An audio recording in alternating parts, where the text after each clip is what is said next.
Rebonjour. On traite l'exemple 10 donc dans cette vidéo. Alors dans cet exemple 10, il y a donc deux points, donc deux exercices en fait. On va tous les faire parce qu'ils sont importants. Alors, premier exemple. Soit x le rang d'apparition, le rang d'obtention du premier 1 avec un dé équilibré, à 6 faces, j'aurais dû le mettre. Montrer que x admet une espérance et la calculer. Alors, l'exercice écrit comme ça nous demande donc de calculer l'espérance. Ce que ne dit pas l'exercice mais qu'il faut faire, c'est, dans un premier temps, c'est donner la loi. On rappelle que donc donner la loi, c'est donner les valeurs que prend votre variable aléatoire et pour chacune de ces valeurs, préciser les probabilités. Alors, quel est l'univers image?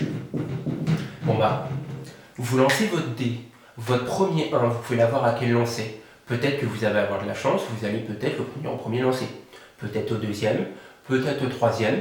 Peut-être si vous êtes malchanceux, vous allez attendre de voir le lancer numéro 2020, etc. etc.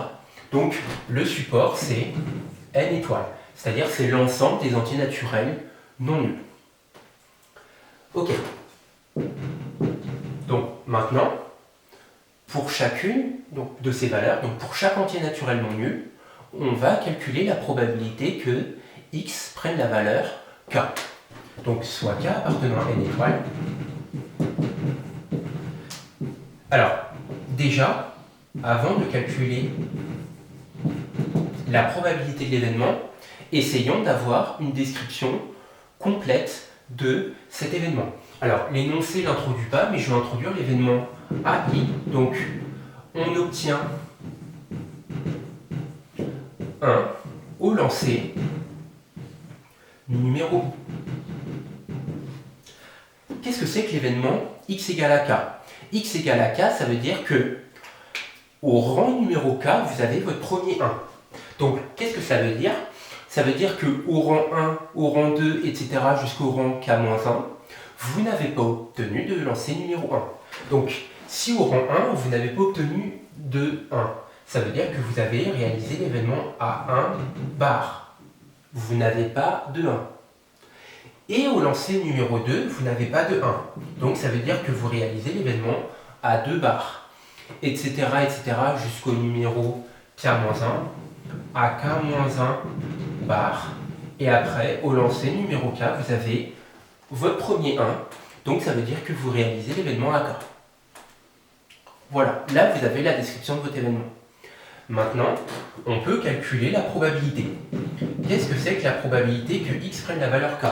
Eh bien, c'est la probabilité de cette intersection. X à k-1 bar inter à k. Bon.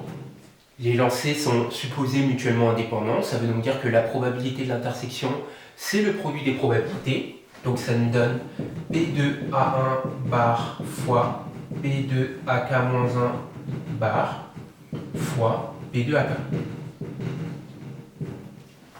Quelle est la probabilité de l'événement A1 bar? L'événement A1 bar, c'est donc ne pas obtenir de 1. Ça veut donc dire que vous avez obtenu 2, 3, 4, 5 ou 6. Votre dé étant supposé équilibré, quelle est la probabilité de cet événement? 5 sur 6. Évidemment, vous avez compris que toutes ces probabilités vont donner 5 sixièmes. Et à la fin, quelle est la probabilité d'obtenir un 1 au lancer numéro k? Alors vous avez une chance sur 6. Tout ça pour dire, en simplifiant un peu, que cette probabilité nous donne quoi? 5 sixièmes. Vous en avez combien dans ce produit? Vous en avez k-1, donc 5 sixièmes puissance k-1 fois 1 sixième. Voilà les probabilités. À cette étape-là, vous avez déterminé la loi de la variable aléatoire x, c'est-à-dire que vous avez donné l'univers et vous avez donné les probabilités pour chaque élément k de votre univers. Maintenant, on va pouvoir passer au calcul à l'existence dans un premier temps et au calcul de l'espérance. Alors, je vais effacer ici, on va retenir les probabilités. Si on reprend la définition 4.3, donc la définition qui est juste au-dessus, x admet une espérance si et seulement si la série des k supérieurs à 1, alors pourquoi je mets k supérieur à 1? Tout simplement parce que votre univers c'est n étoiles, à vous de vous adapter. Si votre univers avait été n, ici j'aurais mis k supérieur ou égal à 0. Et si mon univers avait été l'intervalle 2020 plus l'infini, eh bien je serais parti de 2020. Si et seulement si la série des k fois p de x égale à k, donc fois 5 sixième puissance k moins 1, converge absolument. Alors déjà, vous remarquez que tous ces termes à l'intérieur sont positifs. K, c'est un entier naturel non nul, donc c'est positif. 5 sixième puissance k moins 1, c'est positif, 1 sixième aussi. Donc, autrement dit, la convergence absolue équivaut à la convergence. Entre guillemets, la valeur absolue d'un nombre positif, c'est ce nombre. Autrement dit, il me suffit de déterminer, de prouver la convergence de cette série. Alors, si vous êtes observateur et si vous rappelez les formules du chapitre 10 sur les séries, vous allez reconnaître une série dérivée, une série géométrique dérivée d'ordre 1. C'est le cas. Donc, on écrit la série des k 5 sixième puissance k moins 1, 1 sixième, converge car proportionnel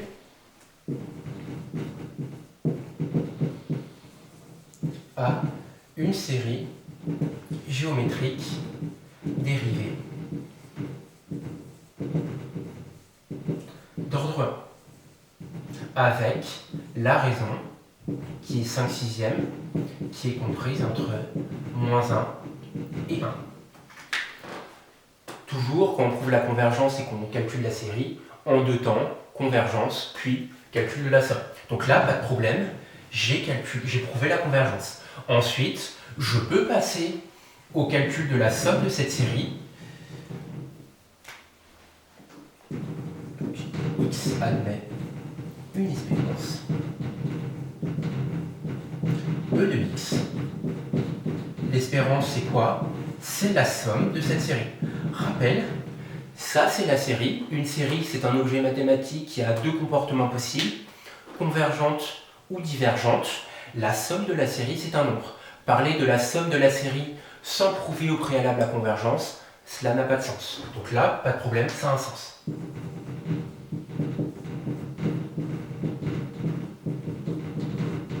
Le 1 sixième, je le sors par linéarité.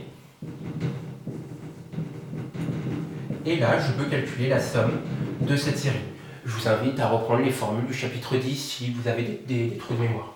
Donc 1 sixième fois 1 sur 1 moins 5 sixième au carré. Là, on part de 1, k, q puissance k moins 1. Tout est bien. Évidemment, on termine le calcul. 1 moins 5 sixième, ça fait 1 sixième. Donc 1 sixième fois 1 sur 6 au carré. Je finis le calcul ici. Ça nous fait 1 sixième fois 6 au carré. On ne fait pas le calcul, enfin surtout on fait la simplification directement. On a donc une espérance qui est égale à 6.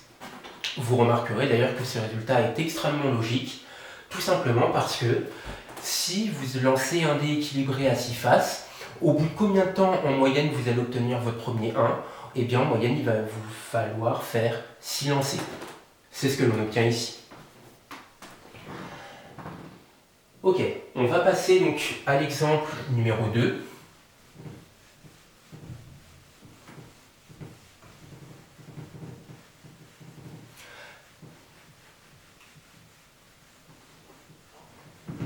Alors, une urne donc, contient deux boules, une noire et une blanche. On tire une à une des boules dans cette urne en suivant le protocole suivant. Alors, si elle est noire, on la remet simplement dans l'urne. Si la boule est blanche, on la remet dans l'urne et on rajoute une boule blanche avant le tirage suivant. On note X, le rang du premier tirage d'une boule noire. On pourra donc noter les événements BI, la IM boule tirée est blanche et MI, la boule tirée est noire. Bon, là l'énoncé, le protocole est un peu plus difficile, l'énoncé vous guide. X de oméga, qu'est-ce que c'est? Au bout de combien de temps vous allez, entre guillemets, attendre votre première boule noire? Avec de la chance, vous l'avez au premier lancer, ou bien vous l'avez au deuxième, etc. Donc X de oméga, c'est N étoiles.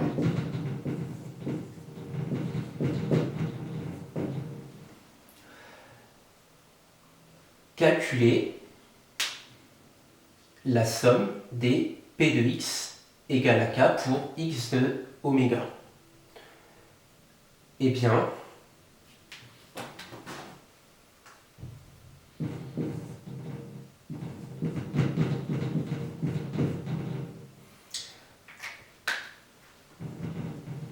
on va commencer par déterminer la loi de cette variable aléatoire. Alors, pour K appartenant à N étoiles, ça veut donc dire que quel est l'événement X égale à K? Ça veut dire que votre première boule noire, vous l'obtenez au lancer, ou plutôt au tirage numéro K. Ça veut donc dire qu'au tirage 1, 2, 3 jusqu'à K-1, vous avez des boules blanches. Autrement dit, vous avez B1, inter, BK-1, inter, NK. Voilà la description de votre événement. Là, vous remarquez que vous avez à calculer la probabilité d'une intersection. On utilise la formule des probabilités composées. Donc, formule des probas composées, que je vous invite à reprendre d'ailleurs. On précise que la probabilité de l'intersection des K-1 premiers est non nulle. Non nulle. Ça vous donne P de B1 fois P de B2 sachant B1, etc., etc., fois P de BK-1, B1 inter BK-1, et fois P de NK, sachant B1, inter, ici autant pour moi c'est un BK-2, excusez-moi, inter BK-1. Quelle est la probabilité d'obtenir la première boule blanche, une boule blanche au premier lancer? Regardez la composition de votre urne. Au début, vous avez une boule blanche et deux boules en tout, un demi. Là, la situation a un petit peu changé. Parce que vous avez tiré une boule blanche. Si vous lisez le protocole, lorsque vous tirez une boule blanche, vous rajoutez une boule blanche. Et vous remettez. Donc, à la fin de ce premier tirage, quelle est la composition de votre urne? Vous avez une boule noire et deux boules blanches. Quelle est la probabilité de tirer une boule blanche? 2 sur 3. Etc., etc. À la fin de ce tirage K-1, faites un petit effort, n'hésitez pas à faire des dessins.